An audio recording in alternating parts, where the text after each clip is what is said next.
Okay, so my speech, I'm going to start now.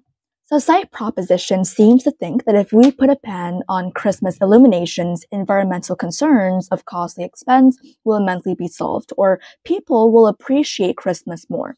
As CEO, we have gone in depth and explained how Christmas illuminations is an essential part in both tradition, economy, and how potential backlashes can happen with this unreasonable ban.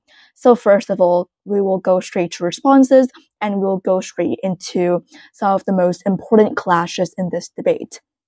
First of all, the first clash that we think is important to address is on the tradition and meaning. What exactly is the meaning of Christmas anyway, and which side will actually bring hope and excitement for people whenever the holiday season approach? So first of all, we believe that like any other big holiday, illuminations just play a fundamental role in giving people the excitement and the hope for a new year to come. And if like both opening sites proposition bench, they mentioned the fact that like there will be environmental concerns. It will just set like a precedent for restricting other cultural traditions, like for example the Diwali lights or the Chinese New Year lanterns. And this will just completely be unfair, and it'll be a lot of cultural discrimination. And the same goes to Christmas trees, right? People cut down trees to decorate their house, and they want to put their tree so that it's like a traditional tree that people always put during Christmas or the New Year in Vietnam. For example, peach blossom and apricot blossoms are great examples. So we cannot just say that we should ban something just because it is totally bad for the environment. Let's just say about like motorbikes or cars, they emit gases to the environment. Does that mean we should ban them because they have air pollution? Absolutely not. And the second thing we want to address on tradition and meaning is that CG came to this debate on the notion that they said Christmas is simply a celebration of greed. They want people to buy a lot of things, and they question us, what does Christmas really represent? And with this ban, they are able to help people rebrand Christmas, and like people will simply enjoy for what it is, and it will turn into the true meaning of a celebration of hope. Well, CO completely disagree because we believe that atmosphere matters a lot in a holiday, and tradition is what makes those holidays so special. And a time when people can connect, it is a time when people can connect and relax and spend their hard-earned money after a year. For example, I've been working hard and I've been studying hard, and the new year arrived, and like I just want to spend my money on things I like, or I want to spend my time with my family, and that is what makes my new year so special. It's also important to note that each person has a different concept of what a holiday really means. For example, the new year in Vietnam, it's normal for children to enjoy getting lucky money. It's normal for adults to enjoy cooking, or it's normal for others to want to get dressed up and take a lot of pictures. And let's take the example of lucky money, right? It's like people are not obliged to give lucky money to children, but it has been a norm for everyone to do so, not because they feel the pressure not because they feel the pressure to do so, but because of one common thing. They want to put a smile on people's faces and give everyone the best after a year. And that's how people think of the new year. And also CG also said to us that the idea of Christmas being changed, it will be more centered and will stay true to its meaning, and people will slowly shift the idea and forget all about the lights and the fireworks.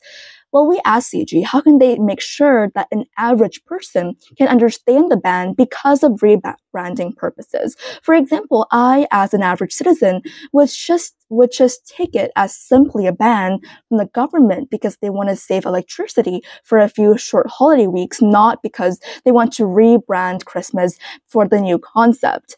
And this is totally weird. And they also mentioned to us a really big example about fireworks, how it's so big in Asia. It is true, and it is still big until now. Like people, they can still buy small fireworks, or there's a lot of like big places that can still shoot fireworks for people to look at. So it's still been pretty big now. And that's why we mentioned the point about backlashes, because the reason why we mentioned about backlashes is because history has shown that a lot of bans on cultural expressions, for example, bans on fireworks or some religious celebrations, just lead to a lot of non-compliance or alternative methods of continuing this practice. Like, it's common to see people keep on doing something because they want it, but because the government banned them to do so. And the reason why in the member speech, we mentioned how the society would continue to be worse is because of this backlash in the first place, because of we keep on banning something that the people really enjoy. And that's why we mentioned the fact that instead of completely outright banning Christmas illuminations, there are other things like we can control the amount of light people can put on by like its inspection by some of the government policies probably. And the second clash that is as important is on environmental concerns. Because, for example, first of all, OG never explained how they are able to balance between tradition while still save the environment, as they have stated in the beginning of their speech. And they never mention how this ban even works, and they never consider how the citizen would react to this sudden ban in the first place. Because that, as we have said before, citizen would not take this ban as a ban to rebrand Christmas, but instead as a ban just for the government to save electricity. And many households, they said to us, many households are facing economic hardship. We believe it's simple because if families, they are actually struggling, and if they don't have enough money, then they're less likely to spend too much money on Christmas lights. And this debate is about people having a choice and freedom to put on lights and feeling excited about it. And they also mentioned to us that humans are affected from light pollution and we should ban this excessive lighting. We believe that is not the case here because people are affected by lots of pollution and it's really undeniable. And we believe that this light from the Christmas illuminations is just like a small fraction of the entire like electricity consumption, and as our member speech has said, we can reuse it year after year. And instead, we clearly stated that we can limit the amount of light people can put up by regular inspections. So overall, we believe that we win this debate by two things. We're able to prove to you how the true meaning can stay and how it's not really necessary to outright ban something that people really enjoy, and there can be policies and there can be inspections going on. Very proud to oppose.